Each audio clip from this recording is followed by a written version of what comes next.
Alekhya sorry అయితే చెప్పడం జరిగింది. అయితే తను హాస్పిటల్‌లో ఉన్న వీడియో వాళ్ళ సిస్టర్‌లు ఇద్దరు కూడా రిలీజ్ చేశారు. తను చాలా బాధపడుతుంది. అలాగే తన ఆరోగ్యం కూడా బాలేదు.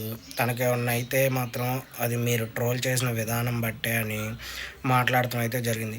తను సారీ చెప్పింది కాబట్టి ఇక దీంతో వదిలేస్తే బాగుండిద్ది అనిపిస్తుంది. ఎందుకంటే దీనికన్నా ఎక్కువ గొడవలు జరిగాయి మన ఆంధ్ర, తెలంగాణలో చాలా ఉన్నాయి. నిజంగానే వాళ్ళు చెప్పినట్టు ఇంకా చాలా ఉన్నాయి. ఓన్లీ ఈ పచ్చళ్ళు ఒకటే కాదు సమస్య. దీన్ని కాకుండా ఇంకా వేరే సమస్యలు చాలా ఉన్నాయి. మనం వాటి మీద కూడా పోరాడొచ్చు. ఓన్లీ ఈ పికిల్స్ మీదే కాకుండా వాటి గురించి కూడా చూడండి అని చెప్పి వాళ్ళు చెప్పిన దాంట్లో వాస్తవం కూడా ఉంది. ఇంకా వాళ్ళు సారీ చెప్పారు కాబట్టి ఇంక దీంతో వాళ్ళని వదిలేస్తే బాగానే ఉండిద్ది అనిపిస్తుంది. ఎందుకంటే ఇంకా వాళ్ళు ఎమోషనల్‌గా డ్యామేజ్ అయ్యి ఇప్పటికే చాలా ఇబ్బంది పడతా ఉన్నారు. ఒకళ్ళిద్దరు కాదుగా ఇంకా ముగ్గురు సారీ చెప్పారు. ఇంకా ముగ్గురు చెప్పినట్టే అలేఖ్య కూడా సారీ చెప్పింది.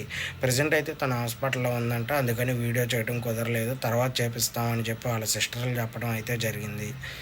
ఇంకా ఈళ్ళు దీన్ని ఇంకా డ్రాగ్ చేస్తా పోతే ఇంకా తను ఇబ్బంది పడిద్దేమో ఇంకా అని వాళ్ళ మాటల్లో మనకు అర్థమైంది కాబట్టి ఇక ఆపేస్తే బావుండిద్దని అనిపించింది. మీకేమనిపించిందో కామెంట్‌లో అయితే మెసేజ్ చేయండి. దీనికన్నా పెద్ద సమస్యలు మనకి ఇంకా చాలా ఉన్నాయి. వాటి గురించి కూడా వీడియోలు చేయొచ్చు.